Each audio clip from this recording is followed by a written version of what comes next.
कहानियों की श्रृंखला की आज की कड़ी में हम उर्दू के मशहूर राइटर कृष्णचंद्र की एक कहानी पेश कर रहे हैं।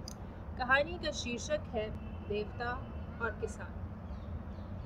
ये उस जमाने की बात है जब देवता हम इंसानों में ही रहते थे, बोलते चालते और खाते पीते थे और मुसीबत के वक्त लोगों को सही मशवरा और नेक सलाह देते थे। लोगों में उनकी बड़ी इज्जत थी और वो अपनी अक्ल फरजानगी की वजह से पूजे जाते थे। लोग अपनी हर तकलीफ उनके पास ले जाते थे क्योंकि उस ज़माने में इंसानों और देवताओं में बराए रास्त राब्ता था, डायरेक्ट कनेक्ट था।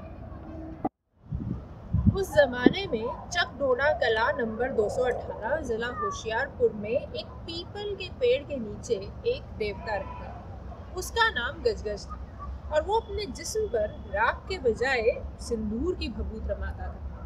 पीपल के पेड़ के नीचे बैठे हुए उसके जिस्म का लाल रंग दूर दूर तक लोगों को नजर आता था। लोग बाग अपनी कड़ी मुसीबत के वक्त उसके पास भाग के जाते, शीस नवाते, फूल बताशे पेश करते और देवता से फैज़याब होते। आसपास के इलाकों में और भी देवता थे मगर उन सब में सबसे ज़्यादा गजगज ही मशहूर था। लोग सबसे ज़्यादा उसी के पास जाते थे। उस ज़माने में चकडोडा कला 218 ज़िला होशियारपुर में एक गरीब किसान रहता था।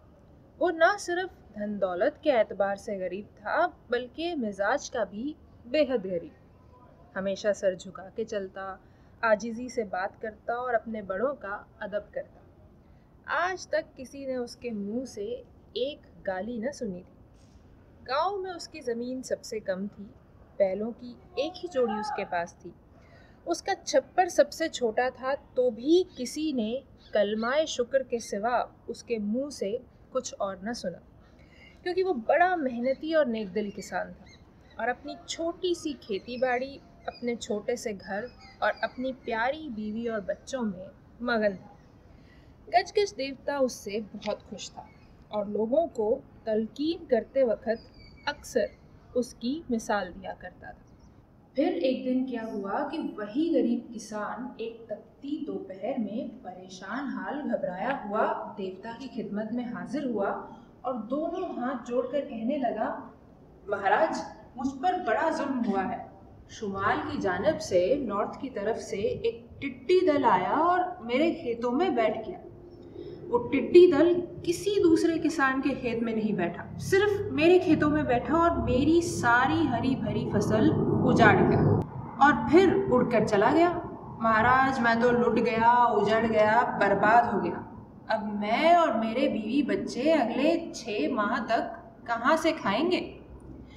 देर तक गजगज ने किसान की फरियाद सुनकर अपनी आँख खोली और मुराकबे से जाग कर कहा, जब टिड्डी दल फसल खाकर उड़ा जा रहा था, क्या तूने उस वक्त आसमान के बादलों को देखा था जो अपने सीने में नई फसल की नावेद लेकर आते हैं? किसान लाजवाब हो गया और देवता के पांव छूकर चला गया। 1 साल बाद किसान फिर अपने बाल नोचता हुआ देवता के सामने हाथ बांधे आ खड़ा हुआ और दिल सख्ता लहजे में बोला, गजगज देवता, नदी में बाढ़ आ गई। किसी का छप्पर डूबा, किसी का बैल डूब गया, मगर मेरे तो तीनों खेतों को बहा कर ले गई। महाराज, मेरे पास धान के वही 3 खेत थे जिन्हें बाढ़ बहा कर ले गई। धान के वही 3 खेत। अब मेरे बच्चे चावल के एक एक दाने को तरसेंगे। देवता बोले, जो चावल नहीं उगा सकते वो मक्का, ज्वार और गेहूं उगाते हैं और उसी से दोनों वक्त पेट भर के शुक्र करते हैं। देवता की बात सुनकर किसान खामोश हो गया और सर झुकाकर वापस चला गया। 2 साल बाद किसान के दोनों बच्चे हैजे से वफात पा गए। एक लड़का था, एक लड़की थी। वो दोनों की लाशें अपने सीने से लगाए ज़ारो कतार रोता हुआ देवता के हुजूर में आया और गिड़गिड़ा कर कहने लगा, मेरे दोनों बच्चे मर गए, मेरे दोनों बच्चे मर गए, भगवान के लिए उन्हें जिंदा कर दो। गजगज देवता ने कहा, जो मर जाते हैं वो कभी जिंदा नहीं होते, मौत सब पर लाजिम है, इसीलिए बलाखिर मौत के गम को सब भूल जाते हैं। हाय मैं लवारस हो गया गजगज देवता, किसान रोते हुए बोला, मेरे दोनों बच्चे मर गए।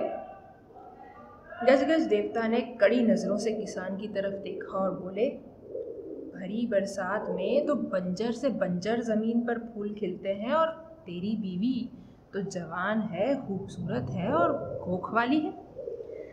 देवता के जवाब ने किसान को चुप करा दिया। उसके दिल को तसल्ली ना हुई थी, मगर वो अपने बच्चों की लाशें सीने से लगाए वापस चला गया। मगर 6 माह बाद ही फिर लौट आया और आते ही देवता के कदमों में लेट गया और दहाड़े मार मार कर रोने लगा। क्या है? देवता ने उससे पूछा। मेरी बीवी।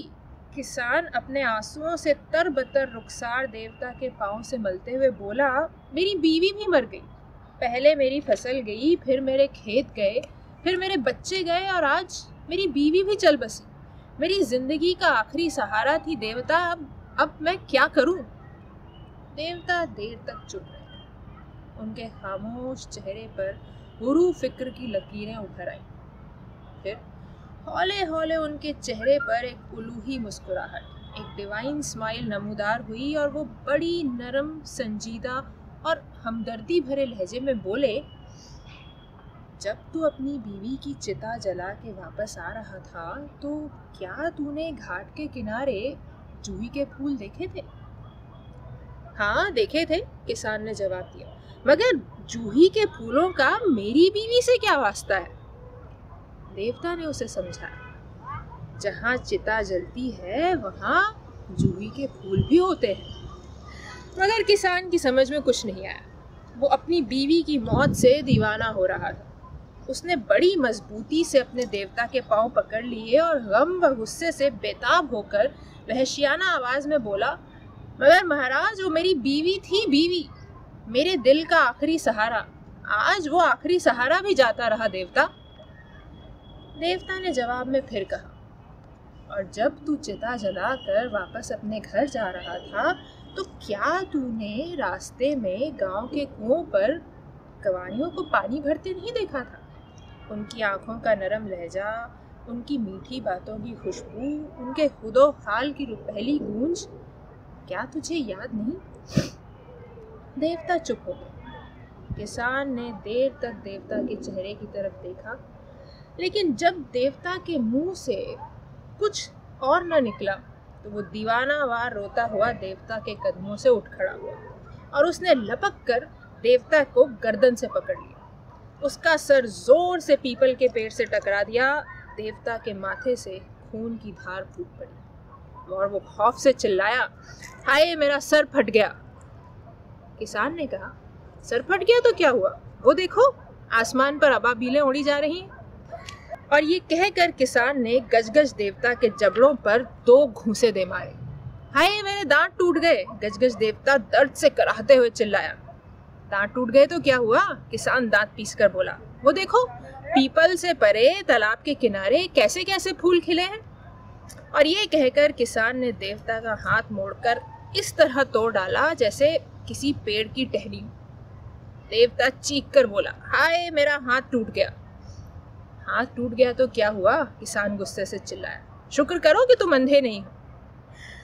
और उस दिन से भगवान ने इरादा किया कि सब देवता पत्थर के होंगे और मुंह से कुछ नहीं बोलेंगे।